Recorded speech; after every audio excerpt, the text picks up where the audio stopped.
The first thing I want to talk to you about is who you are. What's going down, good people? Tonight we'll be interviewing Jordan Lee Brown. This is your man JTP, JOETALKSPERIod.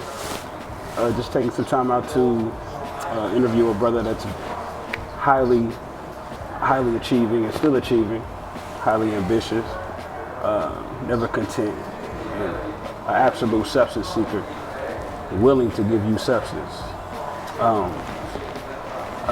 Aspiring actor, director, producer, writer, all of that.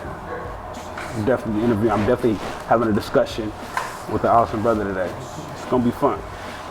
I feel like that should come with like a walkout. I need like walk out and come and sit down. Yeah, I know, right? Need that coming to the stage. Yeah. For sure. Nah, I appreciate that. No problem at all. I appreciate you. For sure. Appreciate you. What's it been like these past 5 years out in LA? Man, out in LA for the past. Being from Indianapolis, excuse me, sorry for cutting you off, being from Indianapolis, 20 plus years in your life, and going to LA at the age of 24?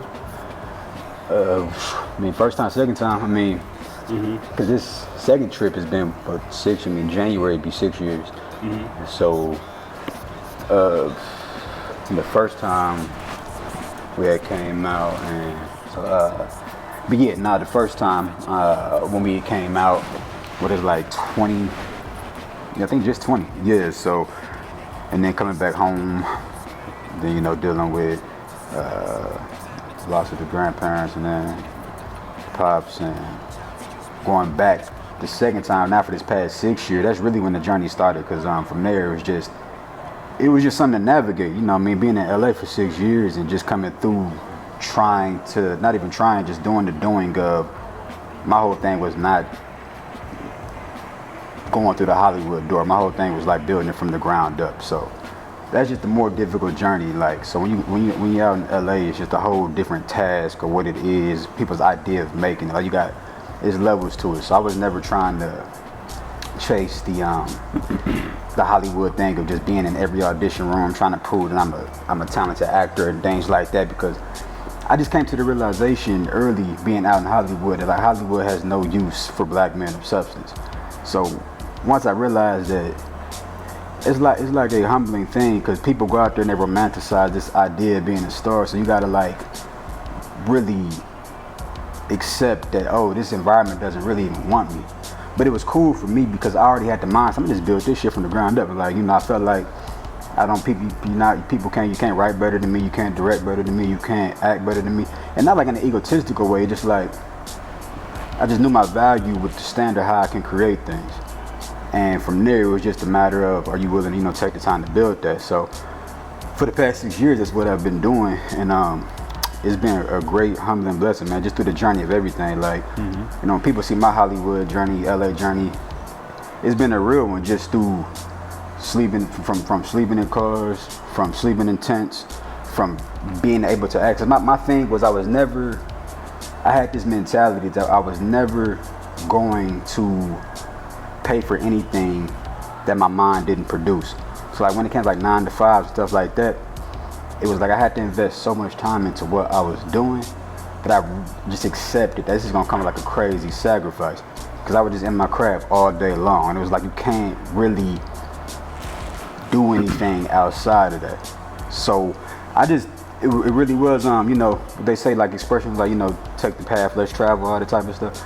It was one of those type of things to where it was like, I really got to build this, and I'm gonna have to take the next however many years of my life, pretty much all my 20s, just to really do it. So now to be at a point now to where I'm getting paid off my craft, getting paid, it's a wild thing to really like, it's like stuff that's in your mind, you actually see it manifesting and coming into the reality. So for me, that's an amazing thing to be in the position I'm at now, like working on the projects that I'm working on now, and just seeing people really start to see the value of the work, and still being in very early stages of it. So I'm still in my 20s, and even now just getting to this phase where it's like, wow, like, okay, like you're just really starting to see the results and of the seeds that was planted, you know, summers ago. So, but it's real humbling, man. Like that's what I tell anybody. It's like, you know, that big dream. So I mean, that shit cool, man. But it's like, you know, boys really got to be ready to tap into it and know what that means, cause you know the way shit set up now is everybody want that shit quick. It's social media, and it's like you ain't really trying to that authentic artist talk. That shit they're trying to kill the artist. They want that shit to be done. They want motherfuckers like coming into this shit shallow, social media. I want to be famous tomorrow, and it's just like, man, that was just never my style, man. I love the art. I love the substance. I love to really make shit. Like I love to really, you know. So people, you know, people like to say they got out the mud, but they don't. They basically just they don't really love the mud. Nah, yeah, you know just people just like to say that shit. And I don't even know what I mean, when you hear expressions like that, it's like, yeah, it's like that's just like, you know, as black people, we got that. Everybody got that struggle. You know, our struggle is like a sense of pride. You know what I mean? So it's like the more you can say you came out of a struggle, really coming out in the black community. If you didn't have a struggle, it's almost frowned upon. You know, that's what I like. That's just how we look at each other. Like that's why niggas glorify their city off the murder rate. Like, you know, motherfuckers say you from like, you know, you from Minneapolis? You know, you say from Detroit, Chicago, Philly, wherever. They say that like, you know, the chest be pumped up because they know when you say that, yeah, I'm coming out of. So that stuff like that is it's a part of the illusion of shit that we got to get past and really understand what we should be doing and how we should be, like, you know, setting up shop. But you got to go into that on like a whole individual journey before you can even come back and even really show me. You know, it's like this. I can't do for others until I can do for myself. It's that type of thing. So yeah, but I guess I definitely was out the mud. Like I said, definitely was out there in the car. Definitely was out there in the tent. Like definitely was definitely hopped in you know, grandma and granddad's car. Took that 2,000-mile drive. Like yeah, nothing. But I mean, but for me it's all, you know, really. This is all just blessed and protected by the Most High. That's I mean the steps is always guided for me. So, absolutely. But yeah, out the mud for sure. So you would say LA's was a very diligent time these past 8 years, the first and second. Yeah, because and really I look at it like Hollywood too. I try to say Hollywood more because a lot of times like people from LA, they get offended when they hear people discuss Hollywood, but they keep saying LA because it is two totally different monsters. It's like you can be in LA, and you can never really experience LA culture if you're really out there in the industry, because Hollywood is a whole different just beast of you got people that live out in just the outskirts, like whether it's like from like a Long Beach or whether it be from like a just like a Compton, like inner city type of area that never really even go to Hollywood. They don't even understand, like they don't even. So when you like a lot of transplants, like a lot of people that's from different parts of the country, different parts of the world, that really be that melting that pocket of Hollywood. So you dealing with like a whole different type of human. Like you dealing with like motherfuckers who are out there and everybody wants to make it, and that person's a producer, that person's an actor, that's a model, that's an engineer. It's like everybody in some capacity is trying to get to some high stake position. So it's a weird environment because it's a very shallow environment. It's a very scarcity environment. It's like a very, you know, insecure environment. So when you're out there in Hollywood, you really got to know yourself. You got to be tapped in because you can fall for anything out there, and you can find yourself being some motherfucker that's just out there either trying to be, I don't know, some celebrity chaser, or try to be at this person's party, that person's club, or trying to get with this social media person, because it's like it's such a need out there for attention. Like I gotta look like I'm making it, and it's like that's kind of anywhere you go, but in Hollywood it's like intense. It's like these motherfuckers really, you have to. Yeah, they want to be somebody. So for me, I was never trying to play that game. I'm a low key motherfucker. Like I don't even like niggas knowing me like that. I don't like motherfuckers talking to me like that. Like I got a small circle, so it's like it was easy for me to really just, I'm gonna just build this shit myself. Like, I don't even, like I said, I feel like I'm a walking film house, I'm a walking production company.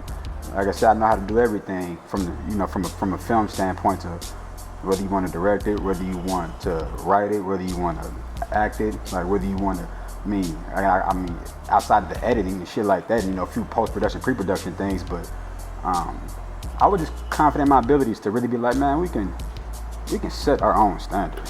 Absolutely. You know, the film Robert Townsend did, Hollywood Shuffle. Mm-hmm. That's pretty much still the ebb and flow of Hollywood based upon what you're telling me. Just like you said, they have no wanting for any kind of black actors of substance. Mm-hmm. They're not using ours, at least. Mm-hmm. No, Hollywood was very racist. It's, even everything about the black experience is to how can I exploit it? How can I exploit it while profiting off of it while still telling my narrative and creating the illusion that I'm telling their narrative?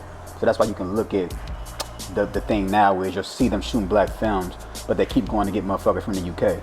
And it's like you won't even cast black American actors. Or when you do shoot a black film, it has to be some super pro-black subject and some Harriet Tubman, Queen and Slim shit. It's like we can't just get regular films. Like, so it's very strategic the way they treat black art, because they know that we are the gatekeepers. We're the true gatekeepers of this shit. We set the standard for art.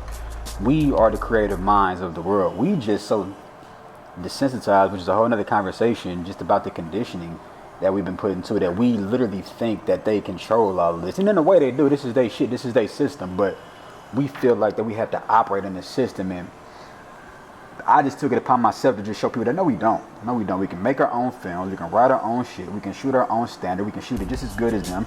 I know what R's and Reds and lenses are. I know what quality work is. I know what good writing is. I know what good acting is. I know what good storytelling is. I don't need. The only difference is these motherfuckers is cheat on cheat sheet with the aspect of just controlling the monetary gain.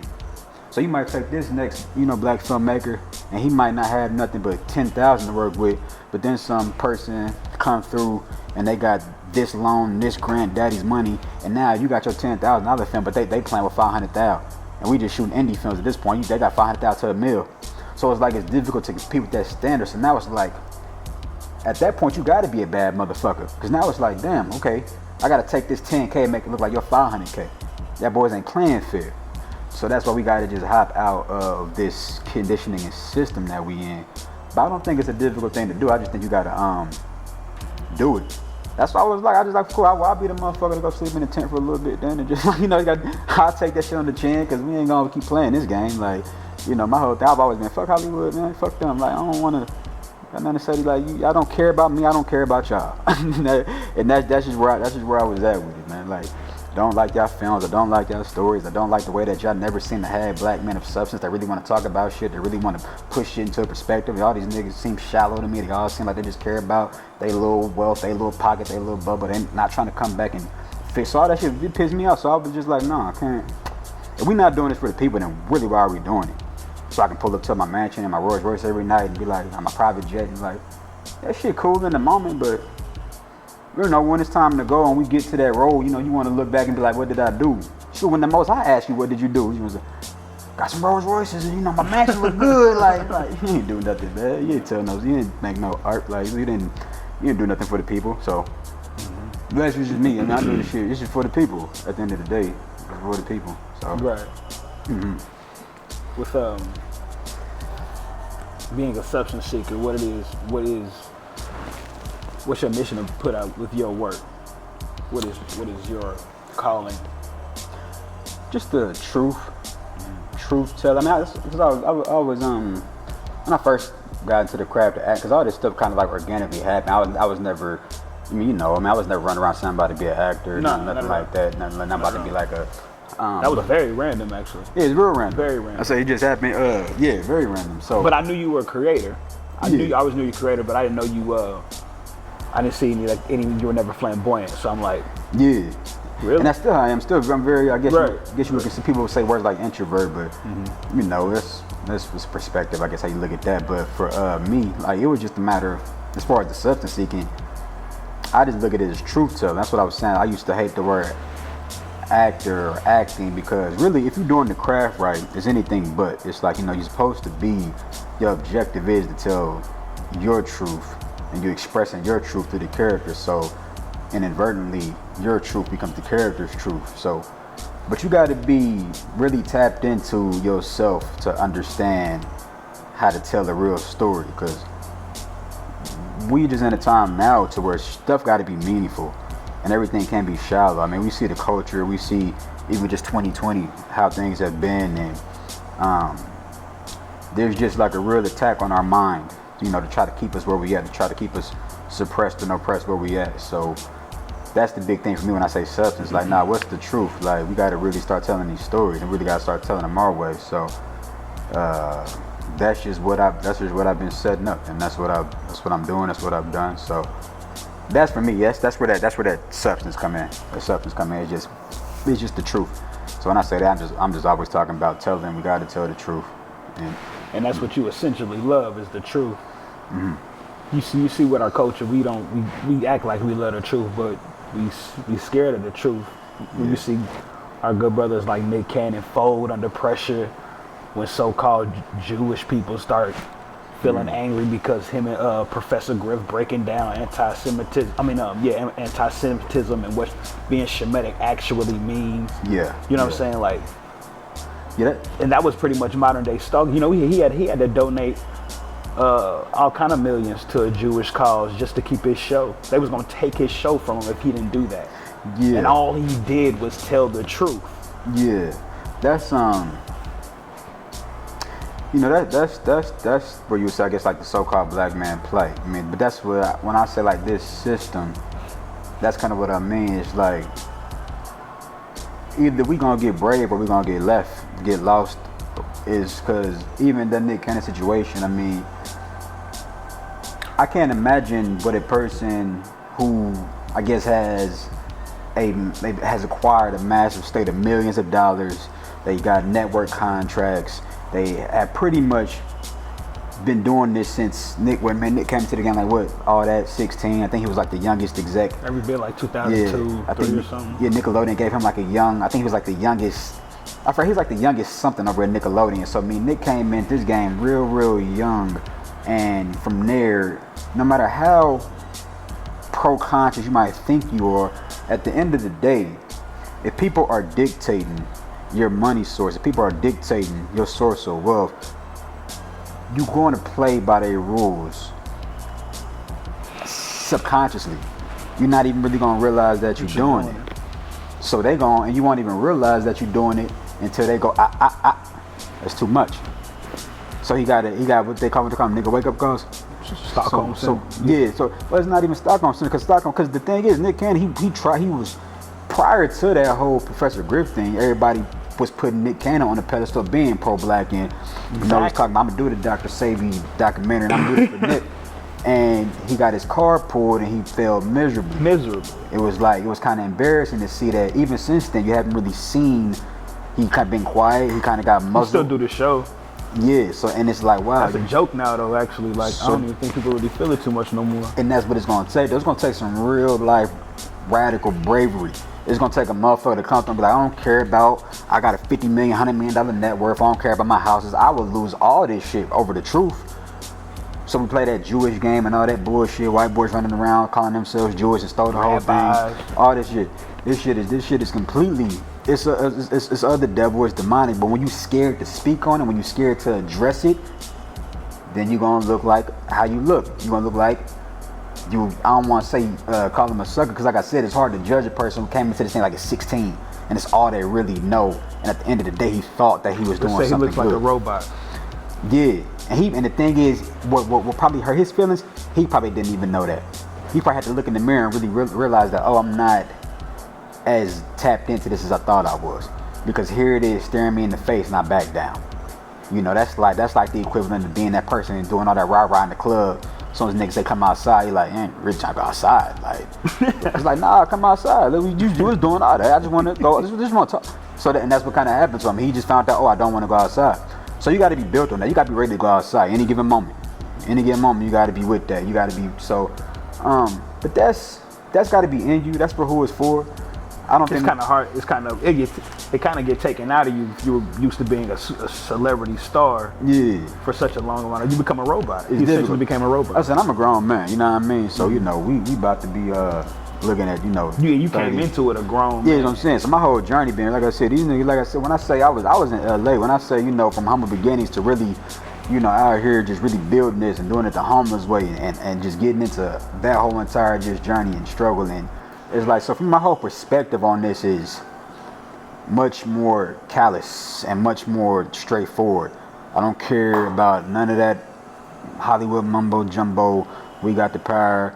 Like, what y'all niggas scared of? Like, would you afraid to die? It's like, well, nigga, you already dead then. At that point, because at that point, I'm just like, what are y'all protecting? It's not like y'all just protecting y'all. It's like y'all afraid. Y'all really are true. And then you get into that. It's just very convoluted and difficult because it's like even outside of being afraid, it's like people don't even know really where we at from the state of affairs. Like they don't know how bad like the black condition is. Like a lot of these celebrities try to fake like we doing good right now. Motherfucker put their Black Lives Matter post up and da da da da. It's like okay, so I can't do that. I can't go down y'all path because I see y'all not trying to change nothing. Y'all not trying to set no standards. So. Just want to make noise. But do their thing, man. I don't got nothing to say nothing about me. Say Nick, go do his thing. Like I don't know these people. I don't really care to. I don't. They're gonna do it. Rock it how they rock it. And I'm a rock it how I rock it. So Absolutely. They're gonna know like who. Yeah, people gonna know what I'm about real soon. Real soon. So. Oh man. It's just. Oh, diligent one. Yeah. So I'm not. I just do that. I just be peaceful. I be chilling. It's just like just like quiet before the storm and shit. That type of thing. So. Goody Mob just dropped a song called "Calm Before the Storm." Oh, for real? Get out heat too. That shit hard. Oh, it's the calm before. That shit hard. I ain't heard Goody Mob in a minute. That shit hard. Yeah, I'm check. CeeLo got a bar. He be like, I ain't fat motherfucker. I wear the weight. That shit hard. I'm gonna check it out. Yeah. CeeLo hard. Yeah, nah. I like to see him and Andre 3 Stacks do a compilation together. CeeLo and somebody just said something about 3 Stacks, didn't they? Who was that just said like I didn't listen to 3 Stacks or something like that? Who the fuck said that? I don't even know, man. It was somebody that was, I think it was like an Atlanta rapper saying that they never. There's probably some youngin'. Yeah, because I'm like, that's disrespectful. It's like, for one, why would you even want that to be known? Like, that's some millennial shit. We be like, we be going out of our way to be too cool. Because it's like this generation operate off toxicity. And then these millennials, they smart. They know what sells. Toxicity sells. So they just hopped on there and want some attention. Saying stupid shit. Yeah, but I think we can, even more so, we like control to operate off toxicity though. Because it's like, if you're going to treat this system like it's life, then this system don't breed nothing but toxic shit. Like motherfuckers ain't doing nothing but goddamn VH1, shade room comments, fans only type shit, fast food eating. It's like, at that point, what else would you be besides toxic? If all your senses is just taking in toxicity all day, then I'm gonna be a toxic motherfucker. And I ain't even gonna register it. I'm gonna register this. Nah, this is just what we do. It's just life, nigga. We just talk shit, like go do what you want to do. Fuck, like okay. I just need to get the fuck away from you. Yeah. And do what I can do. What I can do to put my stake in the race to change it and change the narrative. Because I do think when you give people a different perspective, I do think it makes them sit back and question it. I just don't think we've been put in this position to question anything. The way we move it's like a real do what you want to do type of vibe.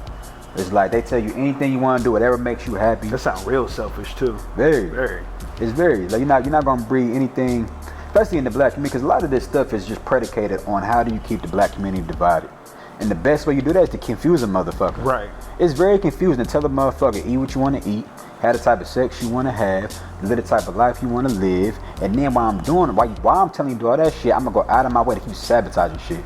I'm gonna put you on weird environments. I'm gonna infest your shit with drugs, infest your community with drugs and guns, and I'm gonna fuck up the legal system and make sure I can put you in jail, and I'm gonna drop off abortion clinics and shit, make sure that shit, and I'm gonna put the liquor stores right down, make sure got the McDonald's and the Popeyes right. I'm gonna make sure that I'm just fucking with your senses all day, so you niggas are just sitting around sedated, not fucking with each other. So we gotta like restore each other, but that you really gotta be tapped in to even do that. In order to do that, you really gotta let this system go. But that's a scary thought for a black person, because it's like we don't even think that's like a thought. Like, what do you mean let the system go? Like, nigga, this is life, nigga. So it's like, it's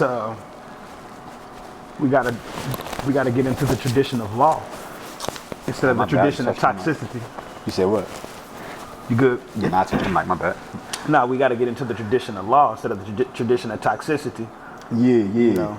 Now that's a thing too, because that's like, you know what I'm saying, it's like a lot of it's like a lot of layered conversation, because then you get into like the whole like biblical side and us not having an understanding of the Bible, and we can't process that, Christianity's fake, but the Bible is real, and they pretty much are you talk to anybody out of our generation now, they be like, oh, that old slave book and da-da-da-da. And you can just take basic fundamental stuff, man. We was talking about that, like, you know, to where it's just like, you can just get into, people want to do all this, like, scripture, like, bubblegum thumping and stuff like that. And this, that. I'm just saying, you can just get into the fundamental aspect of just the 7 deadly sins. And then you can just take those and see, okay, how are the sin? If you just took the aspect of what? Pride, sloth, gluttony, lust, greed, wrath. Like if you just broke those down a fundamental level and say, okay, how much on a day-to-day am I operating in these 7 deadly sins? Like stuff that it's the 7 deadly sins because it's the stuff that you're supposed to not be doing, because it's in order to not do this stuff, it's the ultimate like protection of flesh. Like this is what's keeping me intact. Like, you know what I mean? To not be, like it literally says don't lust. So just off seeing that, you know, okay, I can't just be fucking who I want to fuck just because I get horny. Like okay, gluttony. Okay, I can't just be motherfucking eating fried like chicken and goddamn motherfucking like, I can't just. Gluttony, not even just fried chicken. I got $1 billion. I got a big mansion with just me in it or something like. Yeah, that's like greed. But now I get because like gluttony, like you said, you ain't gotta make it a food thing. But I mean, but still like gluttony is just the aspect of indulging in way more than you need to be indulging. So I'm just saying from a standpoint, I made it a food thing because the diet is extremely important in our community. Absolutely. We have a terrible diet in our community. Absolutely. Just on something as simple as that. Like just something. Even me, I'm not even in the shape I need to be in right now at all. Like when I'm like, but so it's like it's another thing too. You gotta be mirror checking a lot too, because you never want to be a motherfucker that's like chastising, like, oh, this, that, and third. Because that's why when I look at stuff like that, I try to predicate it. Somebody like look at my life. I say, what am I doing to really? Like, how tapped in my life? How much am I out here lusting? How much am I out here being greedy? How much am I out here slothing? Right? Like, because it's like that's not even being too technical. That's just like we can look at something as simple as that. Before we get into the turn to Luke, turn to Matthew, before we even get into all of that, let's just look at on a fundamental level, how are we living our day-to-day lives? And anybody with a little bit of common sense can say, okay, this ain't how we shouldn't be living like this. This ain't no rocket science. This ain't no, you need to have some big religion. Oh, the Kemet brother walk into the room, and now the Muslim brother walk into the room, and now the Israelite brother walk into the room. Man, you niggas about to argue and do all this, man. We can talk to the people more clearer than that. It ain't gotta be this convoluted. You confusing niggas. Now niggas don't want to do nothing. Now niggas confused. They don't know which side to go to. Because it's not about that. It's really about Most High gave us a guide map of how to preserve yourself. And we just spit on it, just threw it out. Because the white man then, it's like, but y'all clearly love this white man shit. You love the devil because he give you nothing. Y'all quick to call that a slave book. And somebody fans only page and go get you like a motherfucking like, be in the shade room comments and go get you a motherfucking little 4-piece from Papa like you. But that's cool though. Gonna go sleep with somebody else's wife. Yeah, go sleep with somebody else. But all that shit is cool. Can't wait for Thanksgiving to come. Exactly. All these pagan holidays, niggas celebrating Christmas. I noticed this year was a cool thing to where I did see people even wanting to break the cycle of this whole 4th of July thing. I saw Juneteenth being talked about more this year, but that stuff like that is cool. So I do think the culture is waking up slowly. Oh, absolutely. Try to be patient with it because it is a very sensitive thing. So I get it. Man, our minds have been warped, so I try not to be too, condescending, get judgmental and like diss my, because I love my people and because a lot of it comes down to knowing. A lot of people just don't know. Yeah, you gotta be at peace with yourself to like go through like this journey, because it's like it's a difficult thing trying to really expose certain but that's where the artistry come in. That's why just the writing, the directing and things like that, and even working on the story that I'm working on now and just finishing up that script, the Vernon Davis story. Just got done with that script, and even just being able to. If you can give us some background on how that came about, how you. Oh man, really it was through the writing side, because I had been doing like a lot of acting, like on a lot of projects and stuff like that. But my thing is, always my first passion, even before the acting kind of came through just like being like a gift. I just randomly found out that I really had a great understanding of what it is, what the craft of acting is, and from there it just kind of enhanced, I guess, all the other storytelling capacities and stuff like that. So I just started being working on projects and looking at the writing and just being like, I can write my own stuff. And I just started writing, just testing out stuff. I would like write like a little test script. I would then like maybe like see, okay, if I can write like a full episodic, and I would write like I write like a short, and I would just keep like writing different scripts in different ways and I would just see if I could keep writing different versions of different scripts. And I did it so much to the point to where it got like, it was just more, I could just float the whole script real fast. And my guy P, shout out to P, P's a production. What up, P? So shout out to P, man. P has a production company, Oak Tree, and he has a lot of projects. So long story short, P has some projects and just needed the content to get developed. And that was nothing for me. I was like, all you need is the content to get developed. Like, I can develop content. I do that in my sleep. So we started developing content. P started pitching the content for me and showing it to people. And eventually,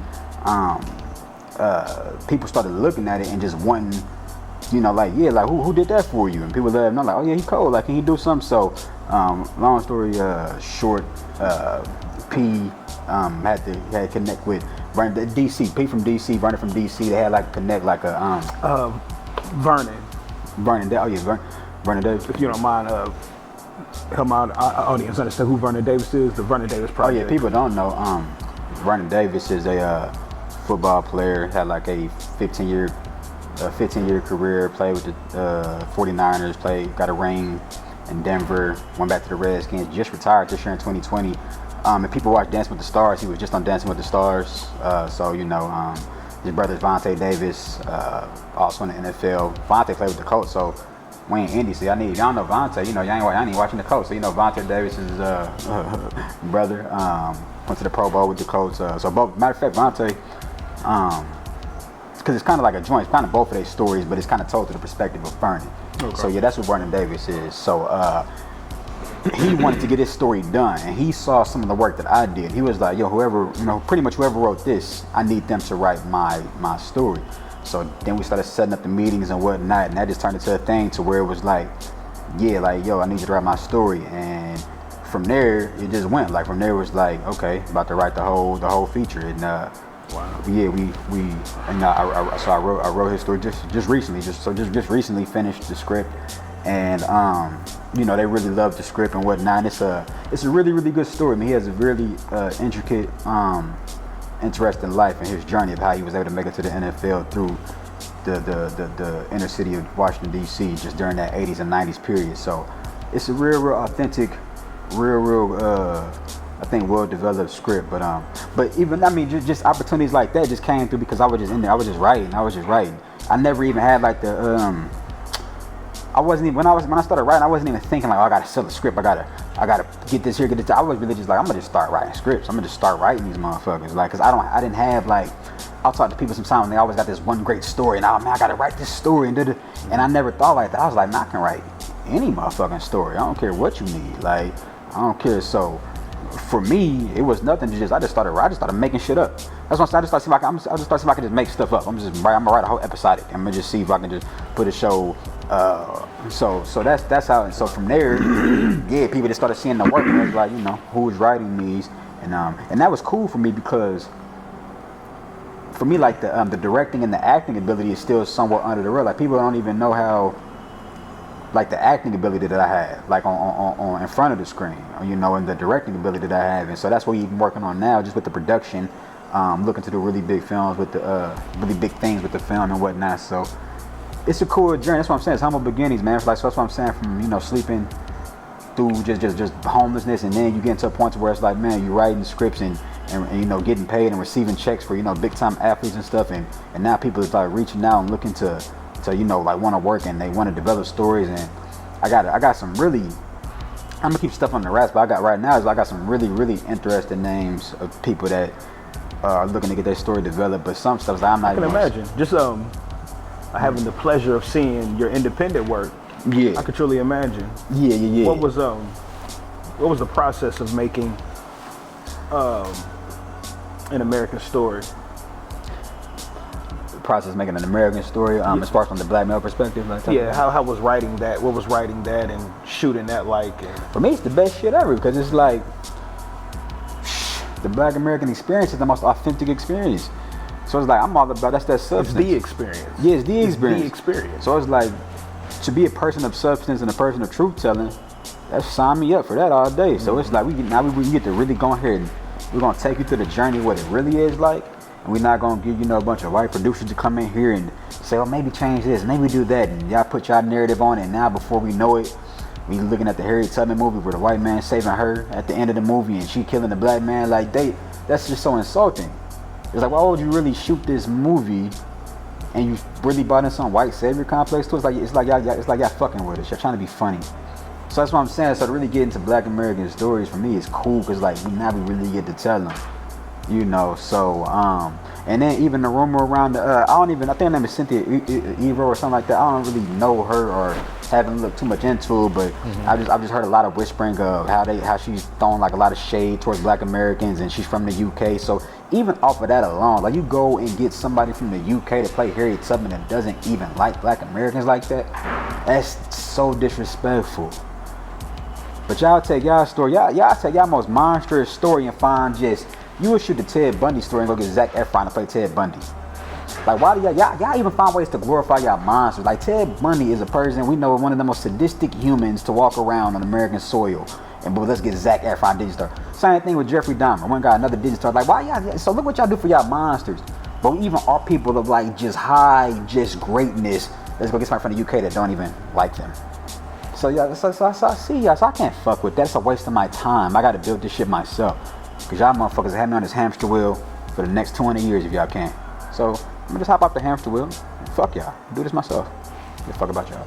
So that's always how I've been rocking. Different, man. Yeah, it's always how I've been rocking. You know, everybody ain't built the same. I don't give. Yeah. I mean, everything stuff you saying people are absolutely terrified of. Can't even imagine. Yeah.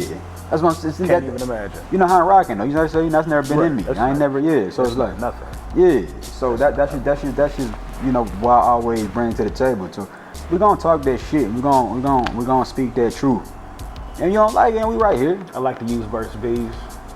Verse B's. I like to use verse B's. Tell a nigga to cut a check before you get that verse B. I mean, I'm saying, I like to use verse B's. Yeah. For real. I ain't cut the check yet, son. Man, but yeah, nah, it's So that's just my thing. My thing is, man, we gone. Y'all gotta quit. It's not even y'all, cause the thing is, my whole thing is getting to the so-called black person, the so-called African American person, all these made up names. It's just getting them to understand that we don't even gotta care about what they got going on. Cause this ain't no racism. That's the thing they try to do. Every time a black man speak the truth, oh, it's hate speech. And oh, it's so psychologically confusing how they found the way to put this shit into like a tangled ass web. Cause even a person talking like me, they quickly were going to all this hate speech, and he's talking about he needs to, and it's crazy that we didn't have to sit back and look at 100 years of cinema of how y'all have just ruined us. And we can go back to the chitlin circuit, and then we can take the chitlin circuit through the way I used to do all these ma and pa and step and fetch it type of shit, and the way I used to really depict us on media through the 20s and the 30s and the 40s, and all this weird shit y'all did. But then when a black man come through and say, I don't want to really fuck with y'all no more in this film shit, oh, why's he talking like that? Y'all crazy, man. So we gotta stop playing this game, because they gonna keep playing the game. They're gonna keep playing the game. So I'm like, we gotta. So that's the game. Yeah. So I don't even want my people even caring about it. Like, don't care about them. We can just make our own shit. They gonna follow us. They can't have no choice but to follow us. Only thing is, we don't know. We the us. Exactly. So it ain't a matter. That's what I'm saying. It's not a matter of, oh, I don't got no hate from this. It's like I don't even really care. No, you gonna do what you gonna do. We can operate how we operate, but there has to be more of a division as far as when it comes to the restoration of us.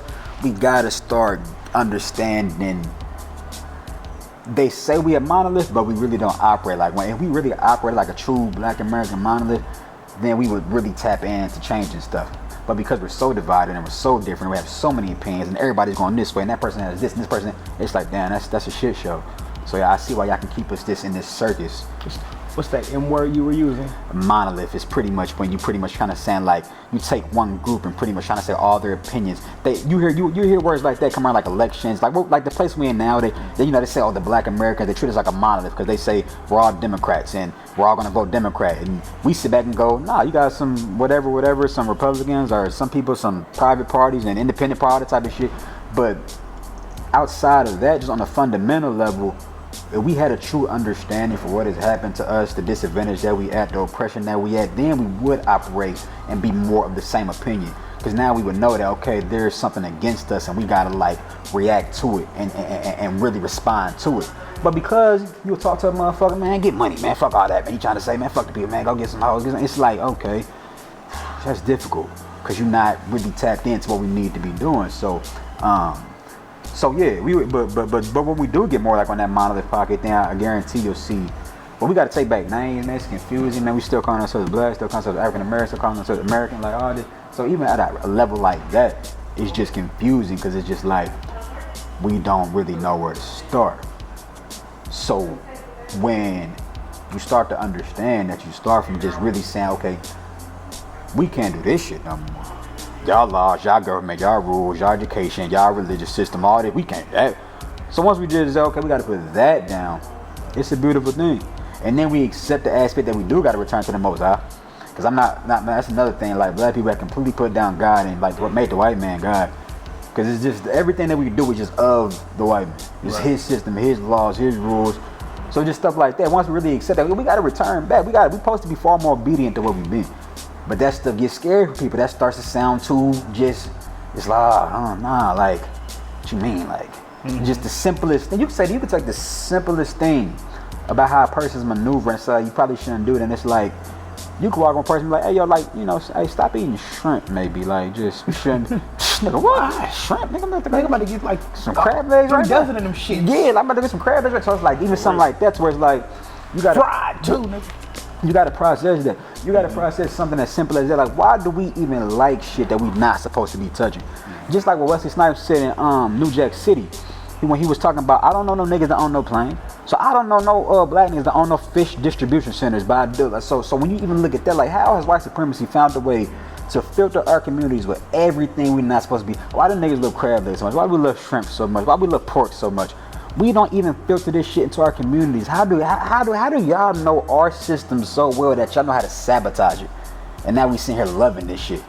Nigga love him pork chop sound. Motherfucker love them. And I'm like, I grew up on this. I'm not saying I ain't exempt from this. I'm saying this shit. Pull up a Hardee's every morning for the pork chop. Exactly. Still have a hard time not putting bacon on my shit.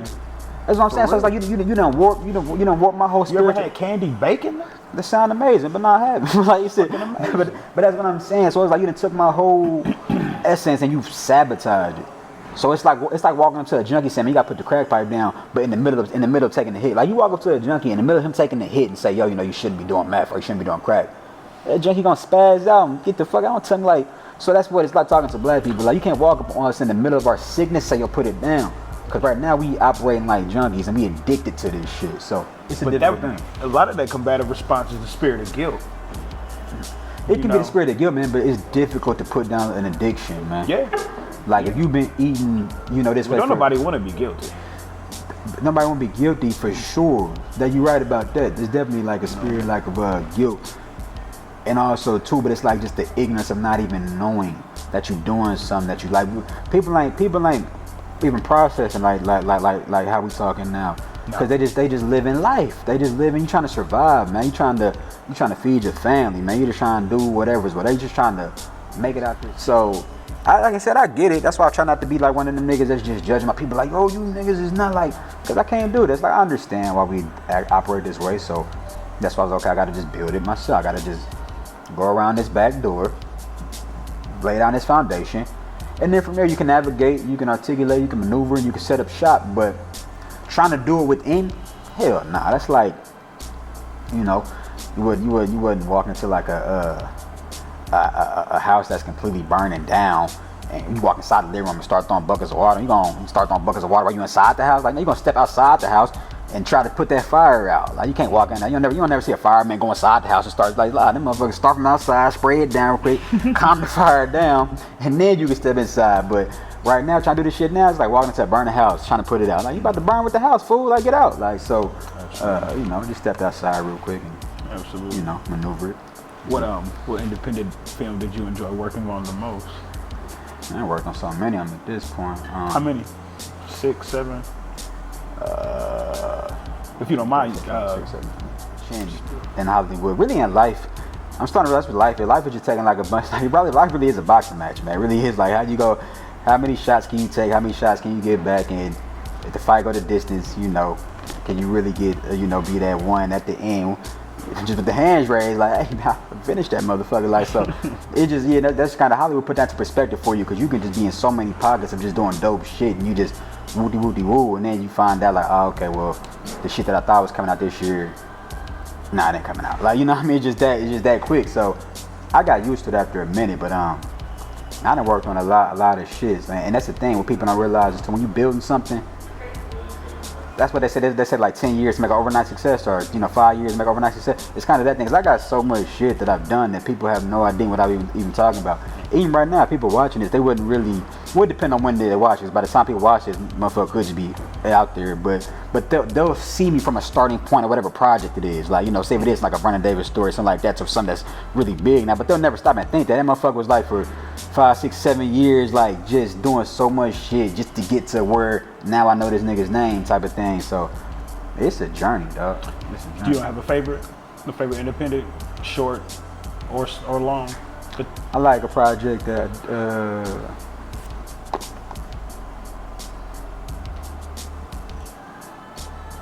I remember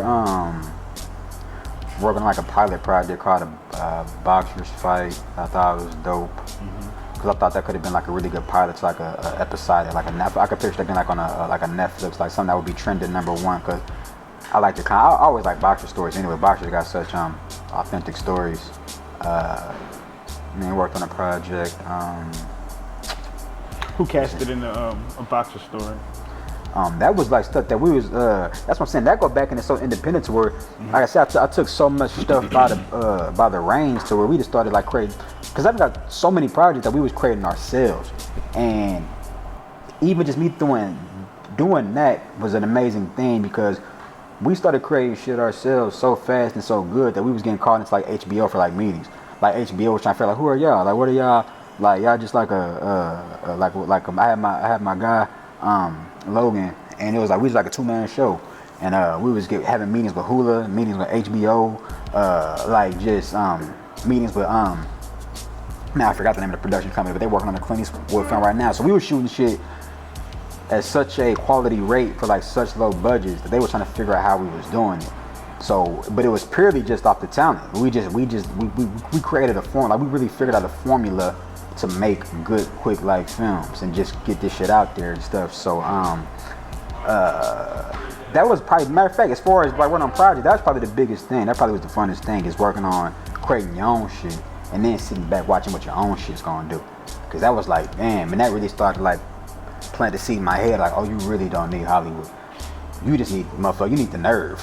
You just need the gumption. You need the audacity. That's all you really need. Like, so we were just some motherfuckers that was like, who was two young black motherfuckers that think that they can make film, like type shit, like in these super low budgets, and we wasn't really shooting per se black content, because we never looked at black content. It's just, they try to put our creativity in a box, and even I see it affects our community too, because a lot of times black creators will make the same style of, it's always some type of black story that we think, because we don't even think that we can tell any story.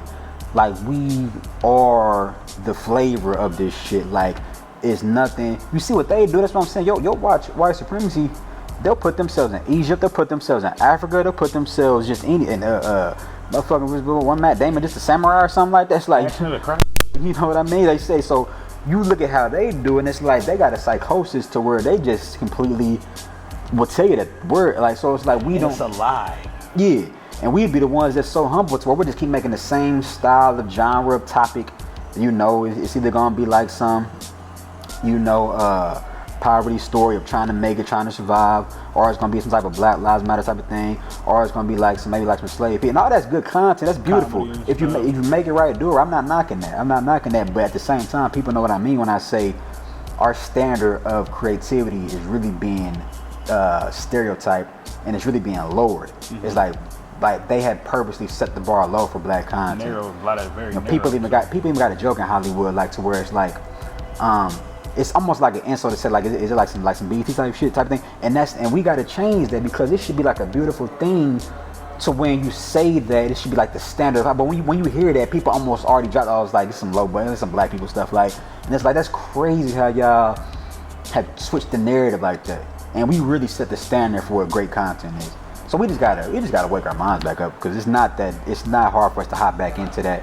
And we gotta start pulling each other up and helping each other, because there's plenty of beautiful black minds and creatives out there that know exactly what I'm saying, and they would love to do that too. It's just such a journey for us to make it. So I would tell anybody, just keep staying on that journey, keep doing what you're doing. You run into a motherfucker like me, and make some amazing shit type happen, you know. So we gotta just do it though. You know. What's so the boxer story? Why would you say the boxer story? Man, besides it being like most boxing stories being really authentic. That's the last time too I've been in really Could it great. maybe have something to do with your athletic background with football? Well, that is the last time I was in really great shape. Cause when that boxer, I was some out of shit. I went for that, but that boxing story, I looked like a boxer, but it wasn't even for that. I was just saying, used to be like that. I just reminded like the look I had for that, cause I was the It's a serious story too. Yeah, very serious story. Yeah, it is. Basically about a young man back trying to build his career, and then comes to find out something that ends his career for the most part, and now he's battling with. When you start going through PSD, and the thing is, it's a humble beginning boxer story, because he's put in a position where his name is Carlos. Boxing name is Carlos Reaper Williams, and he has a wife and a baby on the way, but he's at that point to where he's either a fight away from not getting nowhere, like a fight away from being like a name, like, you know, it's that type of thing, to where he's really, it's one of the things, you know, to where your family's kind of looking at you like, yo, man, you gonna take the gloves off, or you gonna keep doing this boxing shit, because you ain't really, and it took off like that yet. So and then he starts going through, starting to feel in the signs of PTSD coming in a little bit, but not PTSD. I'm sorry, not PTSD. CTE. CTE. I'm sorry. Yeah, starts feeling the early signs of CTE coming in, and having the paranoia and the unnerving feeling of that, while being in this poverty situation, while being in a situation where your wife is pregnant, all while trying to stay dedicated to the gym, all while trying to put down, like, you know, alcohol and drugs. It's like I just thought it was an interesting journey, and we like only just shot like the pilot type of it.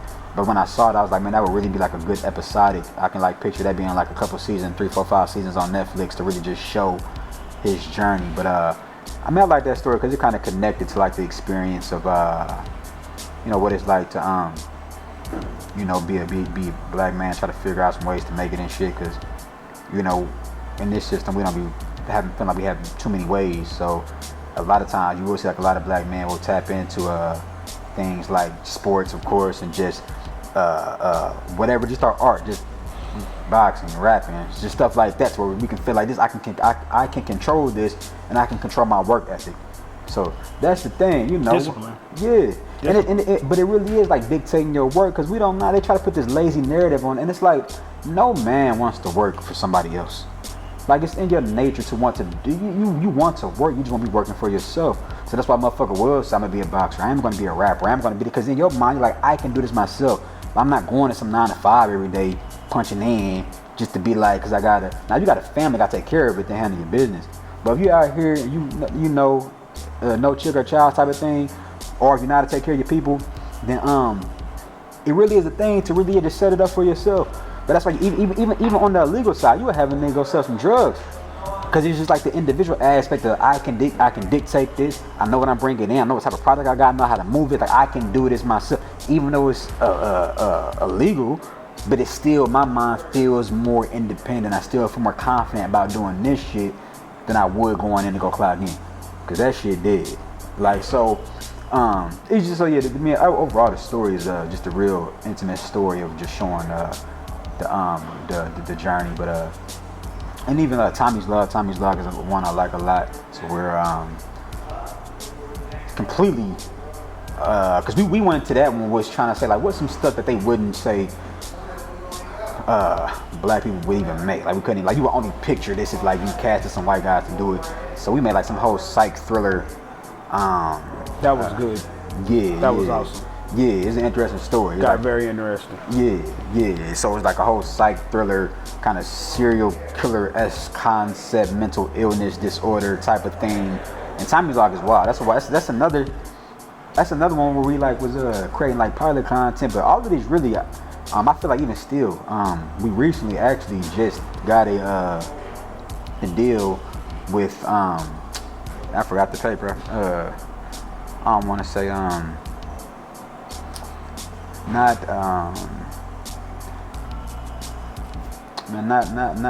direct. What's the cable company? I can't think of. But we just signed. I'm sorry, I can't think of. But we just signed the contracts for the company who now is on. They're showing. I can't think of it, but they showing they got this channel where they're showing 24/7 shorts, right? So they saw like 4 shorts that we had made, and they just sent over some contracts saying, yo, we would like to put these 4 shorts on our platform 24/7 all day, and they're gonna it's broken up. They got it for like the next, I want to say like 3 years. It's residuals. They're gonna be like you getting checks every month, like every time that they show them type of thing. But that just recently, this was some shit that I made like 4 years ago. And we just got that shit just this year. Just them contracts just came in. That's what I'm saying. Master P says it's always important to have product. You know what I'm saying? Master P said just if you got product, then you're gonna be good. That's the biggest thing I saw. Like when I was doing like whatever I was doing, like the biggest thing I saw was that people go crazy over content. When your content is good, that does something to people because they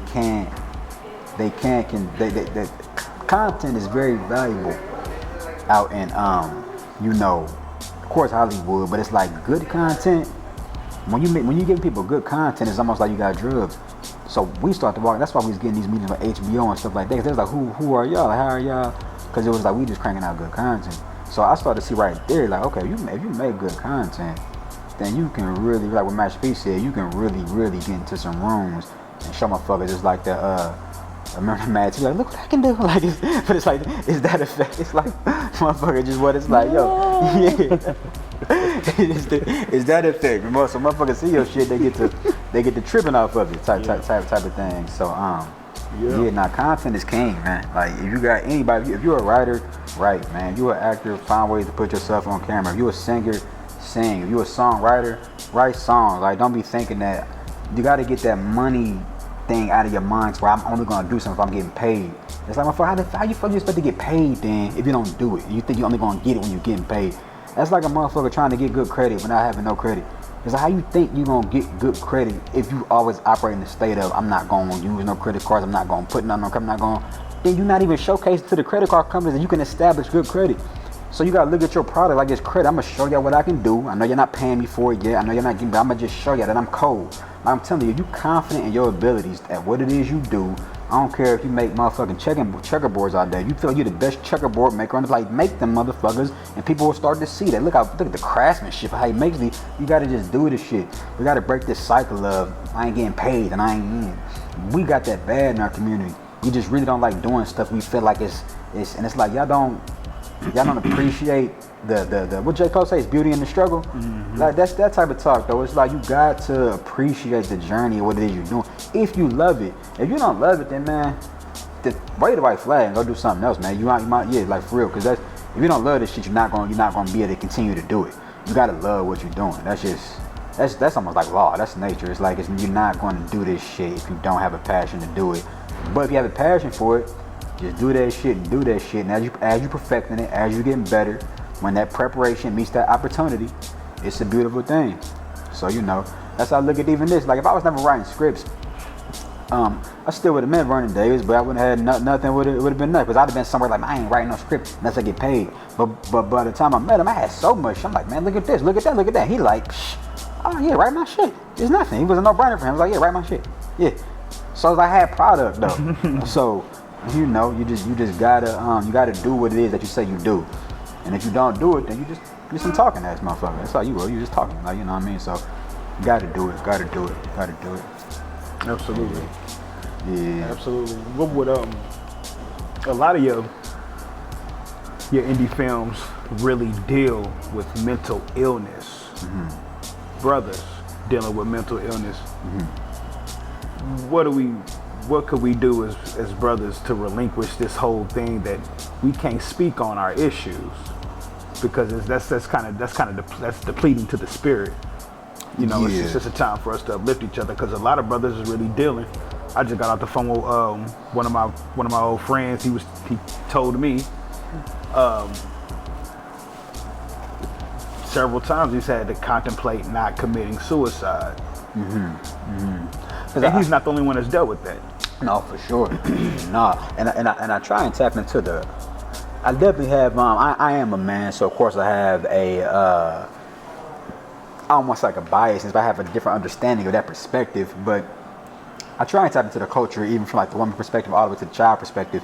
I try and give different perspectives. We have, because even in a few films, even now with the story, it's like the run is like, it's like I try to go into everybody's perspective, because I think that's a real interesting thing. So when you show how we psychologically be affected through all phases, whether it's on the side of the woman, the black woman, whether it's on the side of the so-called black man, so-called black woman, so-called black child, it's all psychologically trippy to the development around all of that. So yeah, for me that is why I do that, because it goes back into that truth thing. If you don't do that, then you're being in denial of the reality of what we're going through out here. Because you can just walk outside. Most black people, like you said, can make a phone call and you can get on the phone with somebody who just don't feel good. They don't like it. They don't like. So for me, it's I feel like if I have the ability to be able to express that, and I can give somebody that release on screen, and if I can tell your story and I can make a person go, yeah, that person's giving me like a voice, and I feel like the community, what happens to one happens to all. So we all kind of go through the same thing. We all kind of empathize with each other. So that's where I'm at with that. It's a really time to give us our voice, because we have been muzzled. Mm-hmm. So we got to just take the muzzle off, and we got to. So that's my whole reason behind it. It's like we have to have our own voice.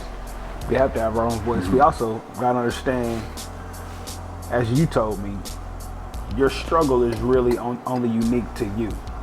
Mm-hmm. You know, so understand, people, we have to understand as a culture that we just got to do what's best for us. Mm-hmm. If you're not going to do what's best for you, then you got to stop playing victim at the end of the day. If you're not going to talk to somebody, you're not going to express how it is you're feeling so you can understand what it is you're going through, then you're really going to crack. Mm-hmm. You're going to crack. You're going to melt down. You're going to play victim. Mm-hmm. You're going to be somber. Mm-hmm. You're going to feel disgusted with yourself simply because because you're being selfish. You're being self-absorbed. And that's not being selfish. You got to be careful how you talk, because this system breeds that. It's a conditioning. Mm-hmm. So that's what I'm saying. People don't even know what's happening. So motherfuckers get in their 30s and 40s and just realize life fucked up. Mm-hmm. Motherfuckers, you see motherfuckers in their 50s, and it's like people get old ages and they be like, damn. You know, they don't. So most people in our community, we live kind of vicariously, man. We normalize struggle.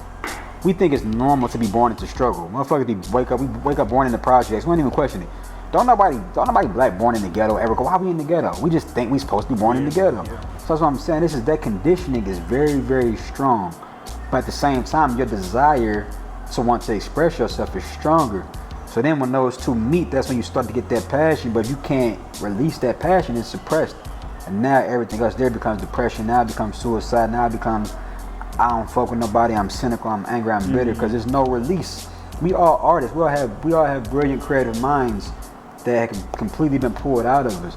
So when you go into the system, it is a thing to be conscious of that. And then when you're conscious of that, then I think you can get to what you're saying as far, you can start to process that, okay, my perspective could be selfish, it could be self-absorbed, and I gotta understand that in my community, we all are experiencing this. But we just gotta return into each other, we gotta return into the Most High, we gotta step out of all this just integration that we have been just herded into. So you know, when you start talking about segregation, that scared motherfuckers. Like, you talking about, you going back to this, but it's like, that's a whole nother conversation to get into how much more beneficial segregation, that's a whole nother rabbit hole to get into. You know, that's some layered, intricate shit when you break down the aspect of how we was thriving in segregation versus how we have completely been depleted and decimated in integration. Because we gotta hold each other accountable. We gotta educate each other more. Like, basically, what you're doing is something that needs to be done daily until it's unsaturated, till it's completely filtered. It's gonna take time. It's gonna take a lot of diligence, but that's basically what we gotta do. We gotta educate each other as to what it is we dealing with as a culture. Yeah, because a lot of us just don't know. Just don't know. We don't know. We have no idea that we have been stripped of our languages. We have been stripped of our own time. We have been stripped of our names. We have been stripped of our everything. anything, our minerals. Like we have been stripped of it all, and as a whole entire culture, as a whole collective nation, this a lot. That's something that the masses of us don't know, as melanated people, that we have been robbed. Yeah. And we happy with it, and we seem kind of content with it. And it's all, as brother Jordan puts it, my brother Jordan puts it. It's understanding the system, understanding the system. Yeah, because if you're born in the sewer, and all you know is the sewer, and you live in the sewer, I never take you out the sewer, I never show you nothing else. Now how would you know you live in the sewer? So that's just the thing. So where I think once we consciously step outside the sewer and realize that we've been living in filth, realize that we've been oppressed, or suppressed, everything been stripped and wiped clean, then from there we can start to consciously understand that we got to clean ourselves up. Yeah.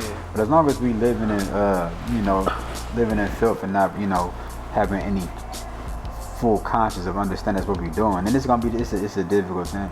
That's why you hear like a lot of niggas, they'll be on that militant shit and be on that my people. Some motherfuckers just throwing the towel like, man, this black people shit too difficult. Man, it's too hard to talk to black people. Because it's true, it's difficult to really try to, difficult. You can do all this, conscious talking shit, and you can have some like-minded brothers around the room, and it's a good conversation. But when you get out there in the field, niggas don't be trying to hear that shit. Niggas is trying to survive. They don't. Niggas is in the field. You got some niggas that just tap their mind totally different. You got some niggas right now that's all they been through is the penitentiary system. You got some niggas right now that all they know is gang culture. You got some niggas that on the opposite end of the spectrum, whitewashed. All they want to hang out with is white boys and white girls. You got some motherfuckers who, like you said, on that militant side, to where it is power to the people and it is kill the pig. Then you got some motherfuckers who is religiously conscious, to where you got the Kemet brother walking to the room and he said we need to go back to Egyptian da-da-da-da. Then you got the Israelite brother walking to the room and he say that we are the chosen people, we are the true Jews on the earth. And you got the Muslim brother walking to the room and he say no, we are the Muslim. So it's like, this is some confusing shit. So we can put all of that aside and start on a basis fundamental level. Let us say, how are we operating in this physical when it comes to my six senses, when it comes to how I'm operating even on them 7 principles of the 7 deadly sins? Like, how am I lusting? How am I being greedy? What is my sloth, my laziness? What is my wrath? Am I jealous? Am I envious? Am I gluttonous? And we can just start to break down that. And then tap that into, how does that affect my mind? How does it affect my sight, my touch, my ears, my listening? What am I listening to? What am I watching? What am I touching? What am I eating? What am I seeing? What's my conversation like? And then we start to take that and say, okay, look at this system. Look at the media that we get access to. Look at the food we get access to. Look at the education we get access to. When you can start to break down all of this stuff, then we can start to fundamentally build from within. Then the conversation can become much more sophisticated. Now we can get into our spirituality. Because the spirituality is always was. It's never going nowhere. But the more you really start to clean yourself off, you're getting stronger, you're getting cleaner, you're smelling better, you're looking better, it's an uplifting thing. Getting your zeal back. Exactly. So there's a lot of discipline though. It's just like going to the gym every day. If you go to the gym every day and you putting in work every day, you're gonna get some results. Them abs gonna start coming in, them biceps gonna start coming in, especially if you're mixing a good diet with it. But you gotta be disciplined to do that. Now, just because you're saying you're going to the gym every day, you can say you're going to the gym every day for 6 months. But in 6 months, we're going to know if you was going to that gym or not. So it's the same thing with the culture. We can talk about all this good stuff and do that in the third, but unless we put in the actions, it's just good talk, good discussion, you know what I mean? And, make you feel better because some conscious talk was going on. But if the action ain't going on behind it, then, we forever just be in this filth, in this cesspool, and, Well, it ain't gonna be forever. So it ain't gonna be forever. I just mean from the standpoint of in the physical, as far like with your flesh, just with because it's and I say the reason I say not forever because the powers that be are incompetent. They run everything off fear. You saying they're gonna just ruin it regardless? Yeah, they're gonna ruin it. You know what I'm saying? They're just gonna ruin it. Like the powers that be just gonna ruin it. We still gotta get tapped in because I think they already ruined it. That's what I'm saying. I don't even like worrying about when it comes to white supremacy, when it comes to this system, this government, they laws, they rules. It's already all ruined to me. I think the only thing that we gotta do is realize that it's ruined and just walk away from it. Right. I don't know. Well, I do know based on how we speaking for the most part. We gotta let go of the shit show. We love this shit show. Got to. We gotta let go of this shit show. But they say, you love the devil because he give you nothing. So that's like, love the devil that's a real thing. We in love with it. We in love with go to the mall, nigga, take a tax check, and gotta get the red bottoms, gotta get the Gucci belt, gotta get, nigga, I'm about to get some wheels on the whip, like a bunch of nothing. And we in love with this shit. The devil done gave us a bunch of nothing, and we can't put none of it down. Motherfucker walking here right now with motherfucking whole goddamn, what's the little, can't think of the coats. I can't think of that. Something like that. Yeah, but just something like that, and just think that shit is just boom, boom, and you don't even realize that. Who told us that we ain't the baddest fashion designers on the land? Who told us that we ain't the baddest architects? Who told us that we ain't the baddest bakers and cookers and engineers? And like, why are we acting like we don't do this? If we set the standard for how good it looked, how do we not set the standard for how it's pushed out into the world? How do we not set the standard for who has the ownership and the creativity behind it? Like, how you know how many? It's a young woman right now somewhere in this in the world, in this country somewhere, making just beautiful dresses in her room and all the baddest jean design stuff like that. But because she in the ghetto, because she a little black girl, because she'll say, buy my jeans, what we do? Make fun of it. Man, your cheap ass jeans. You trying to get? It's a motherfucker right now who can make a Birkin bag look so much better than the Birkin bag. Motherfucker right now in her room somewhere just design her own little bags but you don't want her bags because she only charging $25 for them right now. But we don't process that. We set the standard for how much her bags is gonna cost. So when you pick up that bag, her $25 bag just become a $2,500 bag, and not everybody want one now. But we got to tap into that type of thinking, and we got to put down all this other bullshit. Absolutely. Dave Chappelle just stated in Unforgivable, "You all are my boss." Yeah, you know what I mean. Yeah, some do that. It's definitely about the people. So we don't operate like that. We too dictated by media. We too dictated by just by a bunch of nothing. And our celebrities and our coaches got to put that shit down. Because these celebrities don't talk about shit, they don't promote shit, and they glorify this other shit so much to where you just like y'all in on this. Because there's no way you niggas can keep coming to this thing and talking about burgers and talking about Gucci and talking about Prada and talking about vote. And you consciously know that these people don't even like us. They don't even fuck with us. They don't even fuck with you. That's a weird thing to have to psychologically look at. Like, how do we keep promoting this shit that wants nothing to do with us? That's demonic, man. That we got to really get into the spirit. That's nothing but you know what I mean? I'm talking about Floyd gave us the ducklets. It said, "I'm going to the Gucci store." Even after us telling him, like for real, like they making articles of clothing that depict blackface. Floyd, I'm going to the Gucci store. Like for real. So, but that's his conditioning. So people gotta, and that's one thing about me. I plan on oh shit. I plan on, cause I mean I'm practicing what I preach in that sense. So I'm the person that plan on, not even plan on. I know I'll be buying nothing that isn't black owned, from the socks to the drawers to whatever I can get. Cause we gotta start changing the standards. Cause it's nothing wrong with one to look fly, one to look flashy. That's in us. We a natural fly, flashy people. The Most High put that in us. We make everything look good. Like white people can't walk how we walk, talk how we talk, can't put on jewelry how we put on jewelry. They just can't do it. We have a natural we it's like we jewelry. We're the jewelry of the earth. We just some flashy, beautiful people. So it's like, why do we think that we can't do this on our own? So but that's little stuff like that. You gotta practice what you preach. So for me, I'm always gonna be a person to where you're not gonna see me with a bunch of European designers on that don't like. Nah, I'm trying to find out who are the badass designers of the land that's right here on my soil. Who are the, like, you tell me can't none of y'all make a car better than the Ferrari? I don't believe that. You tell me there's nobody right now that don't got the mind know how to make a Lamborghini? Stop it. I don't need, why I gotta go to Italy to go get a fancy car? Stop playing with it. We playing with ourselves.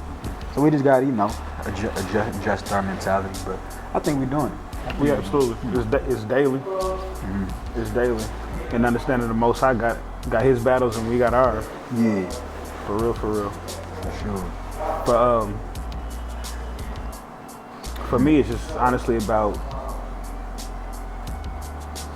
talking to like minds like you. Mm-hmm. No, for sure. And that's an important thing because I think the more we get around amongst each other, and because I really do believe that just conversation can just change people's perspectives. I really do think that we don't talk to each other as a community. Like I said, we're exploited.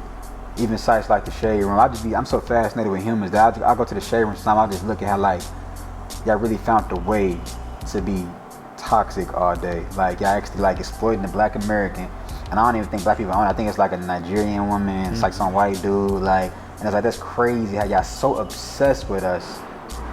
But y'all found a way to play into our pain. And then because we so just stuck how we stuck, we'll allow people, we'll play into, remind me of, you know how it's like, if you go outside, like say you in the house making fun of your sister and brother all day long, right? But as soon as you step out the side, somebody says something to your sister and brother, no, that's a wrap. You don't say nothing to my sister, but I can be in the house fucking with y'all, same cracking my jokes, start being like, bullying, beating y'all up. But when we go outside, anybody outside of that, we a unit together and we all gonna do what it's gonna, but we don't operate like that. To me, it's like we'll walk outside and somebody start making fun of us and we'll hop in and join with them. Can you imagine if your sister or somebody, your brother did that? Like you walk outside and they start making that, but that's when we let other people infiltrate our shit, tear us down, and we join in the shit with them. Yeah. It's like what? And then on the back end, when the motherfucker give us a piece of a little something, got dumb phrases. Oh, he invited to the cookout. And I said, ain't nobody invited your black ass nowhere. But as soon as somebody that's how much of like a stepchild syndrome, foster care syndrome we have. We need love and attention so much that as soon as we so used to getting hate, that as soon as somebody give us a little bit of attention, we are like little puppy dogs, just looking them on, humping them on the leg, inviting them to cookouts, and oh, you got so much. Love the devil because he give you nothing. So it's a heavy thing, man. We in a difficult psychological position to where we gotta just actually start breaking. We're just scared to be radical about this shit.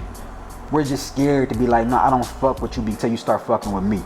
Motherfucker be scared to serve that energy to a white person, an Asian person, whoever else. It's like, you don't fuck with me, so why do I need to fuck with you? You got an uncivilized mind. But once you civilize your mind, then you'll understand how to be civil. We're very uncivilized. It's clear in how we act. But once we get civilized, then you're gonna know, why would I be spending money with you and you don't even like me? Only an uncivilized person will let somebody set up a shop in their neighborhood and spend money with them all day, and the whole time they got a gun behind the counter looking at him, hurry up and buy, and why are you in here? That don't even make sense. How uncivilized are our minds to even operate like that? If we had a civilized mind, we'd be like, man, get the fuck out of my community, nigga, and take your store with you. We'd burn this motherfucker down if you don't got my stuff, goddamn. But we don't operate like that. Thank you for building it for us. We scared to operate like that. Because oh, the white man gonna get you talk like that. You can't be talking like that, brother. The white man. No, he gonna get got in a minute. But it's all good, though. It's just something down the road. It's a strong thing that we got to just tap into and we got to do. But you just need that. You need that energy. You need motherfuckers that ain't scared. Yeah. You need them Newtons. Right, sure, man. You got the list going. Marcus Garvey, Huey P., Fred Hampton, Malcolm X, Martin Luther, all them type of. You kind of scratch that all of them, but now in his own right. He learned late. He learned real late. Yeah, he learned late.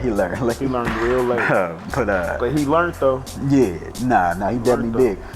He understood he met a man. Well, I think one of his last quotes is that I'm afraid I led my people to a burning building. You did. You definitely did. You played a part. I'm not gonna say it's full on. You played a part into it though. You played a part. And that's a whole nother conversation to where that's the thing too. We got to get all these suckers out the way.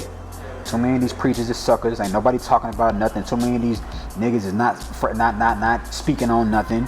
Motherfuckers is out here just very coward-like. We move very coward-like. We really love very individualistic. That's the biggest thing about the black community, why you're able to exploit us so much, because we are bred to be individual. But if we started moving like a unit, man, this shit would have been ours yesterday. But that's a whole different, this shit really is spiritual. Really is some spiritual shit. Like really getting a black person to claim themselves as a Jew is I guess kind of like pulling teeth from a baby. You know what I'm saying? It's a really difficult thing, and that it speaks to the history of systemic oppression, the time of the Renaissance. Yeah, now I look at it, because even when it comes to the names, because I be more into the bloodline, definitely know we like the chosen people, stuff like that. But that's where I'm at with it now too, is just for trying to find ways, different things to articulate, because everything is attached to something now. Because for me, even putting names and stuff, it's like you gotta break like the stigma, how we perceive stuff. I was reading a story today in the Bible. Genesis, I want to say 32, tells a story about how Jacob wrestled with God. And through this story, Jacob essentially was renamed Israel. Israel is essentially our forefather. And the reason, and it speaks of a man that Jacob was wrestling with, and that man was God. It's an angel. I know when you talk about like the angel was almost impressed, like you battling. Right. Yeah, that was yeah. So he said, I will change your name we will not call you Jacob, we will call you Israel, because you struggle with man and God. But what I'm saying is, to me, that's more like a bloodline thing. That's what I'm saying. For me, I had this big thing with names. I think we really got to break the cycle of, because the name is because if you go back to the names of antiquity, if you get into like ancient, the name wouldn't be Israel. Like they're gonna have like some other ancient name that, like, my thing is the bloodline behind the name. I think is far more real than the name. Well, the bloodline behind Israel is Abraham. Yeah, what I'm saying is, that's what I'm saying. It's very convoluted. That's why I'm saying we don't gotta really talk about it on camera from that standpoint, because it's like, it's not these names. I put it like these names are made up, very, very messy. We don't have to. That's what I'm saying. When you give a person a name, it already confuses them, because now they're already trying to tell you that they're not that name. So I'm saying when you can have like a more intricate way to explain to a person this is your lineage, I think it opens up their mind to understanding better. Because it's just like saying African and American. Them just two made up names that we wholeheartedly are passionate about. But at the end of the mess them motherfucker up when you tell them that an African, that's named after European. American named after a thing like a Francis Americano or something like that. America named after Europeans. So that book right there is just how intricate, how important it is to not be so attached to a name, because it's not saying you spoke a lineage. Even now, I can tell you you're not. It's one of the things, but like I said, I gotta put you're not getting what I'm saying. Like calling yourself a Jew, it means it's not. That's why they white call themselves Jewish. We know. Look at that. We know they're not that, right? Who? Jewish people, white boys stuff. But they call themselves.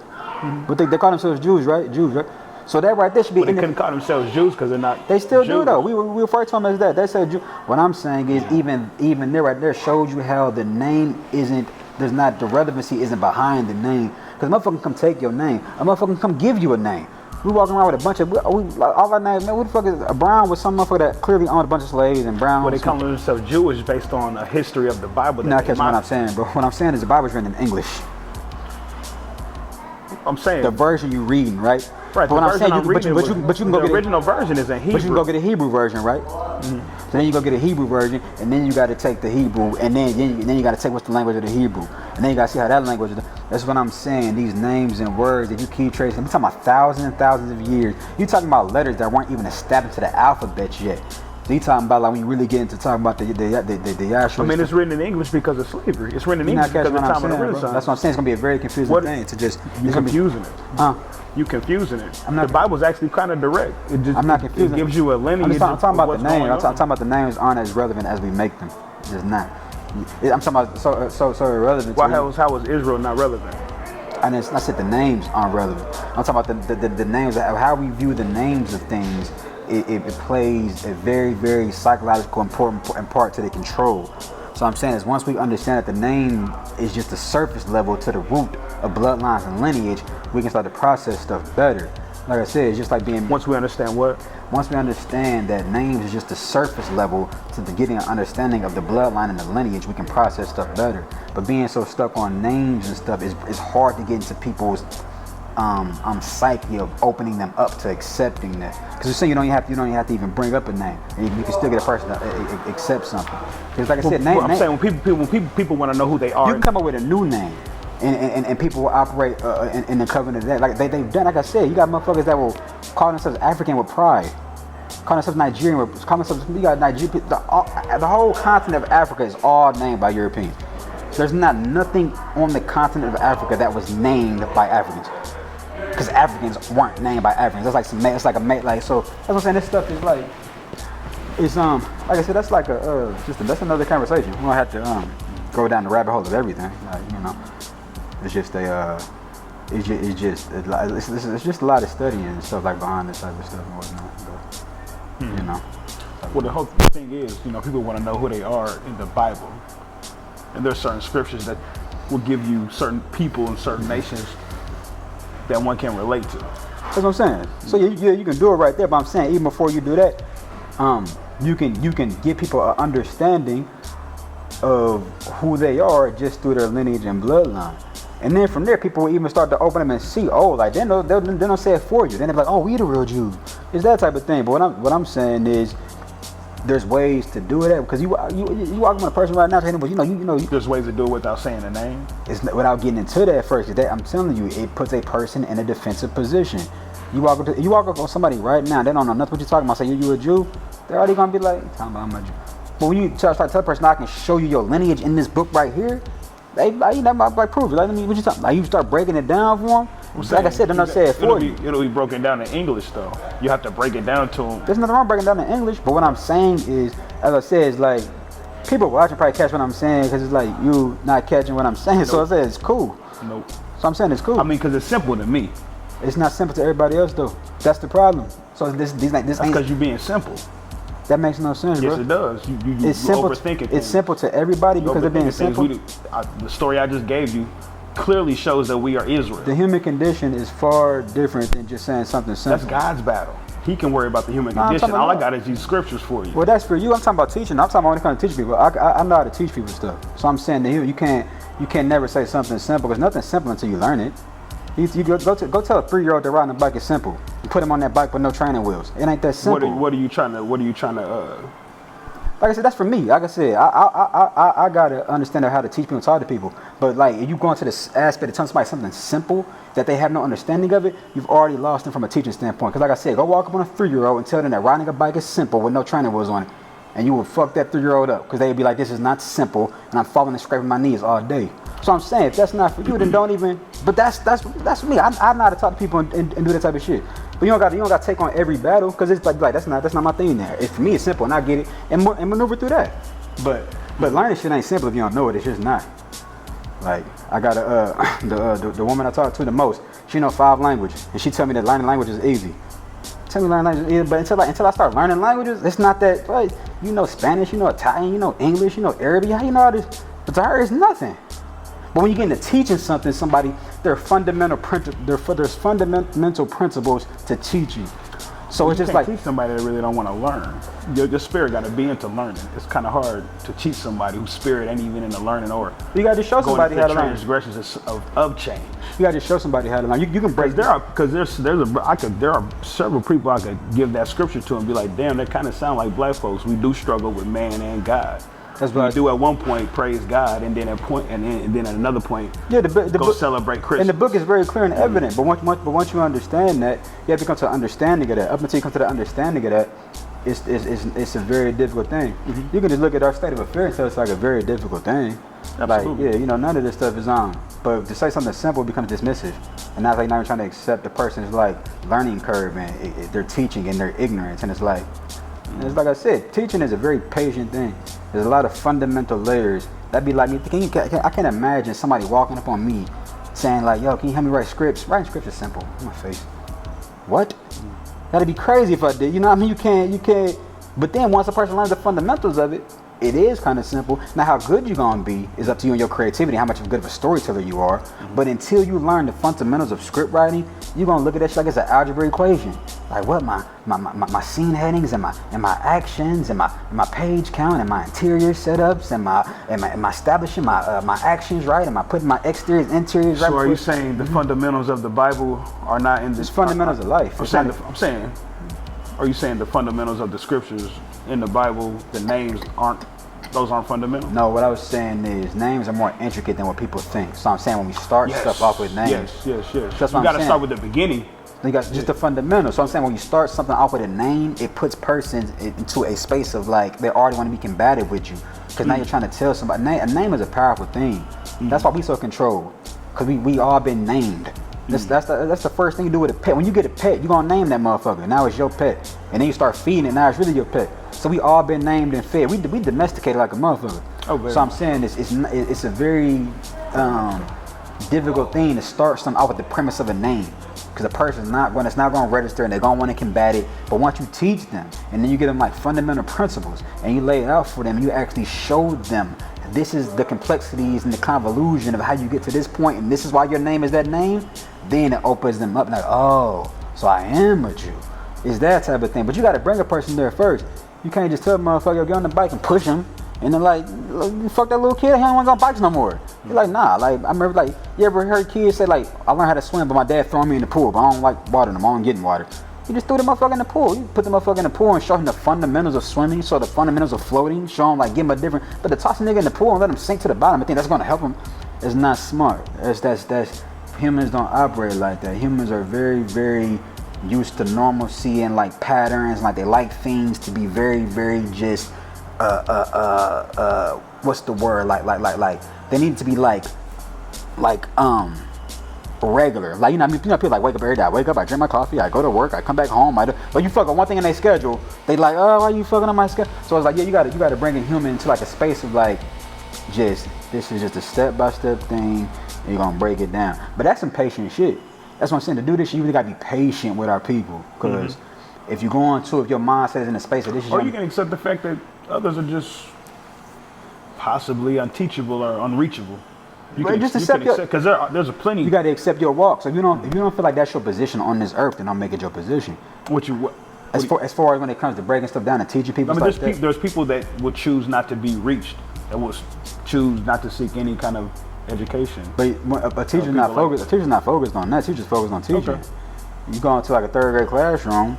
The teacher ain't gonna start the year off with, I know it's gonna be a bunch of third graders here that just don't want to learn. Teacher gonna go in there and teach. You're gonna teach his kids, and throughout that year, you're gonna know who your kids are that will listen, and you're gonna know who your kids are that won't.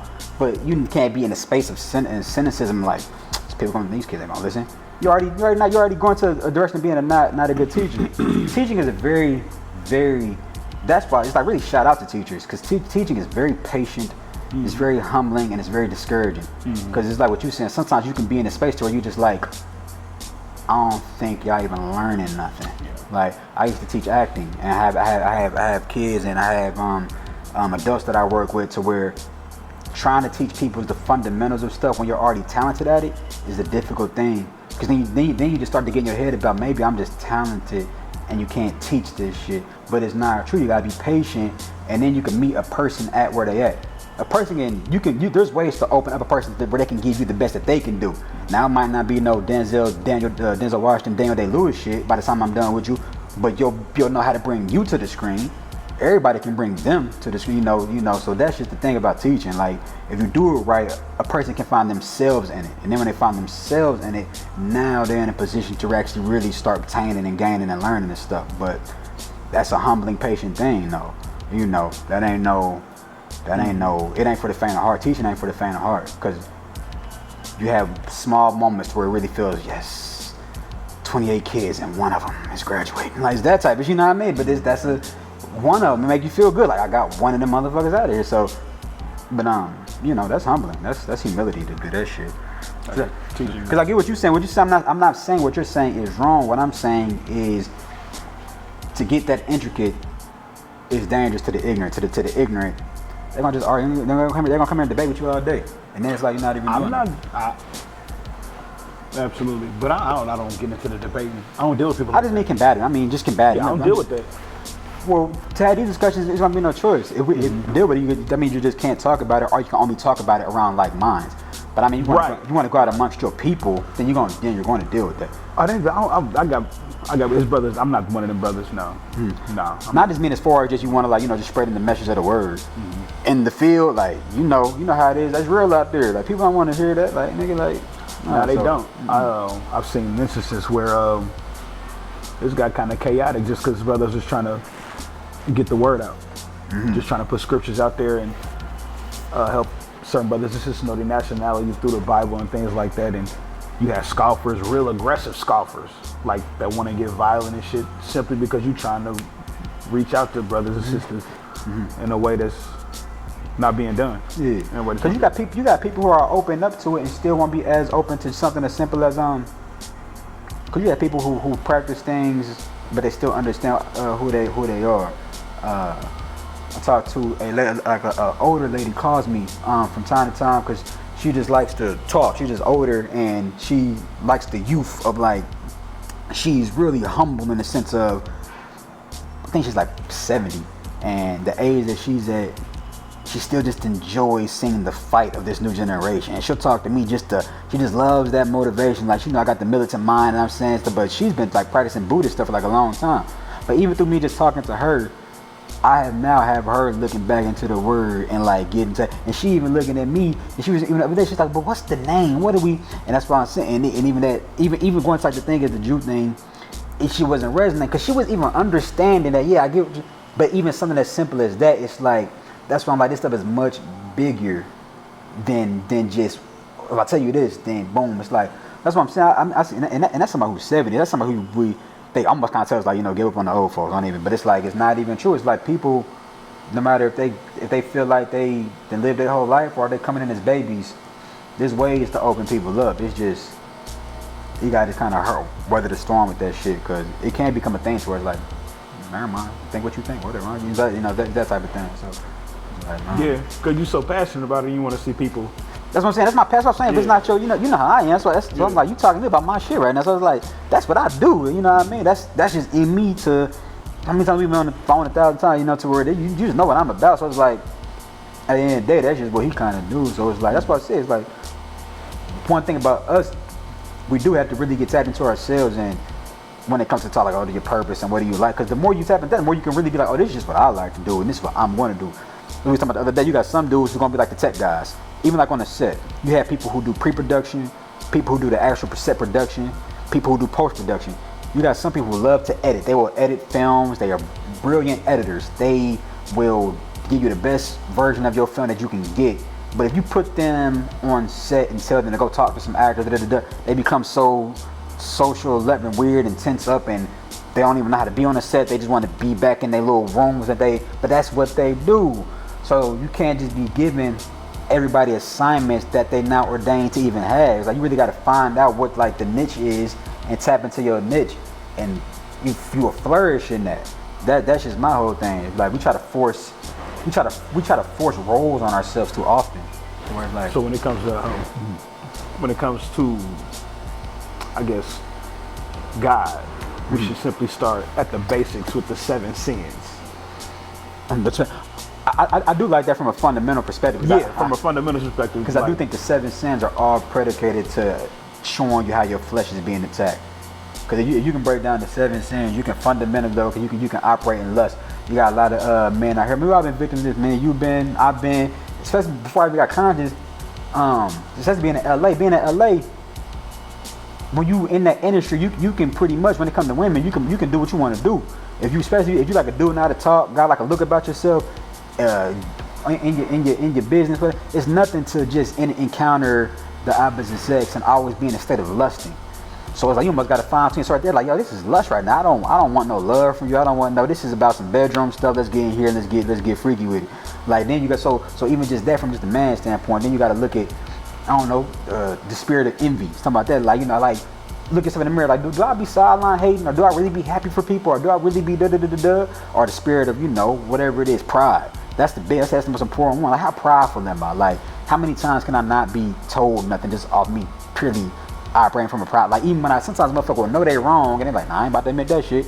It's pride. Like, so, just all these things, sloth, just, being lazy type of thing. Like, am I really putting in the work? You got stuff to do. No, you got stuff you should be doing, especially in the spiritual sense, because sloth is really a spiritual thing. Like, really, it's like, that's like, how in tune with your spirit are you trying to get? Because the more in tune with your spirit you get, then the less lazy you're going to be, because the spirit going to start waking up. So that's what I'm saying. I think on a fundamental level, even before a person feels like, I got to become a Bible scholar, I got to know every single scripture, I think we can really just fundamentally get into the 7 deadly sins and start seeing on a daily basis, how much am I really committing these type of acts?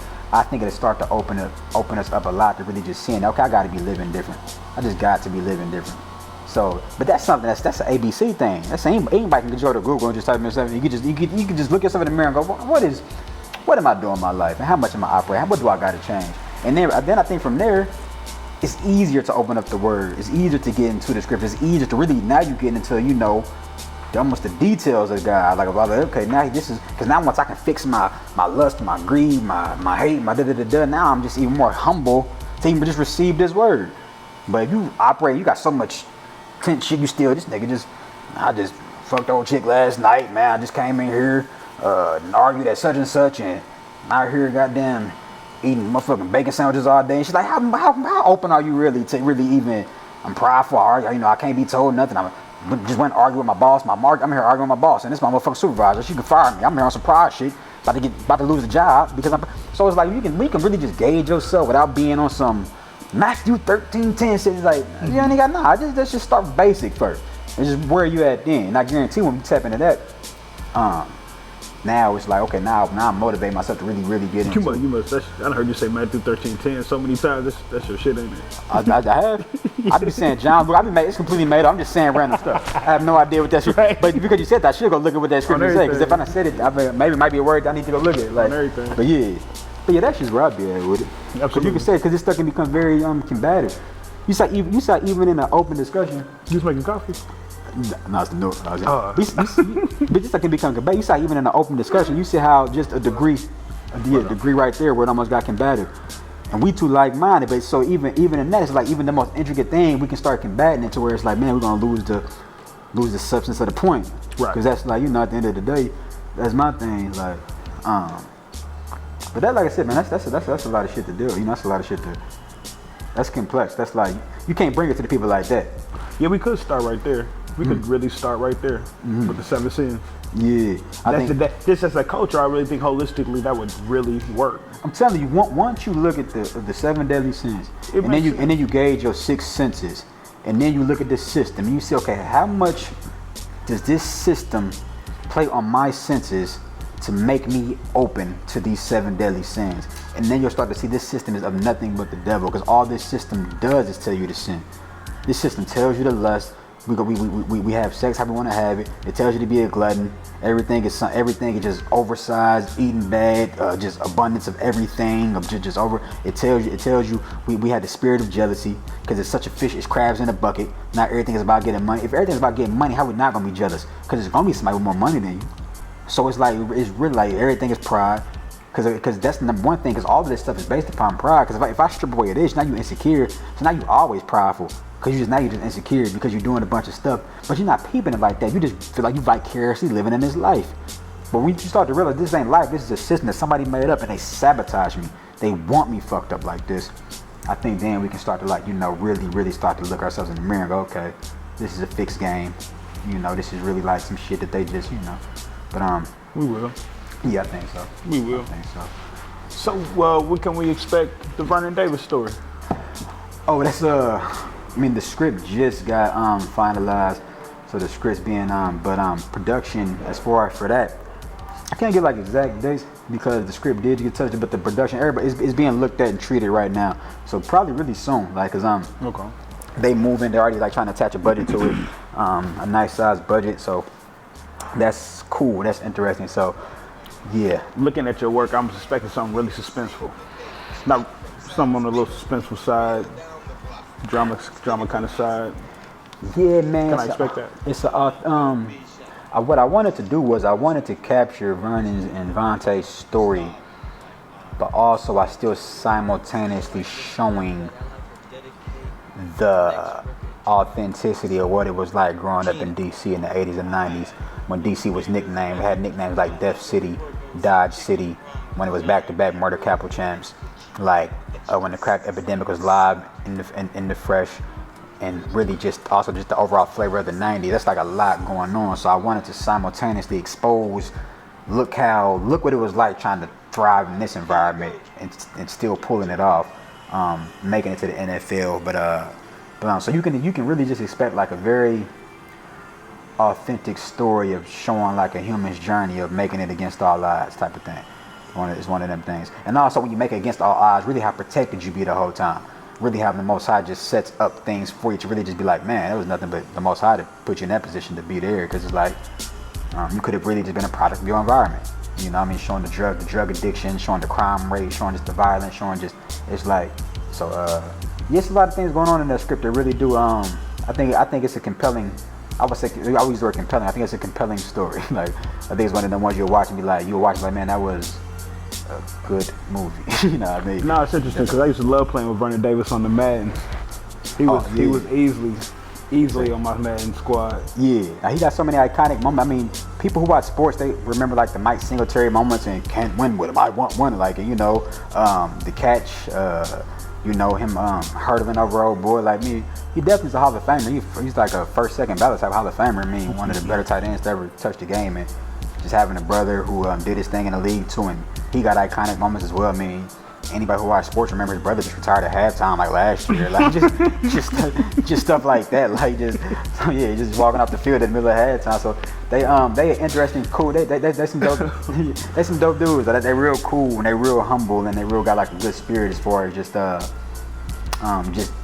you know, appreciating their journey and where they at now. So it's good. I think it's a story that'll really do well, and I think people really Oh, it definitely is. Yeah. Ain't even worried about that. It definitely is. I'm just can't wait to see it.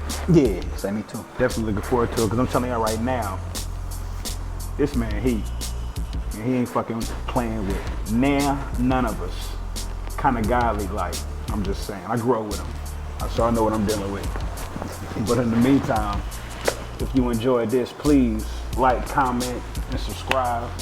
It only gets better every time. And please remember, whether you want it or trying to keep it or want it, the work is daily. Amen. I'm gonna see y'all next time. This is Jordan Lee Brown, and we out. Out here. Gone.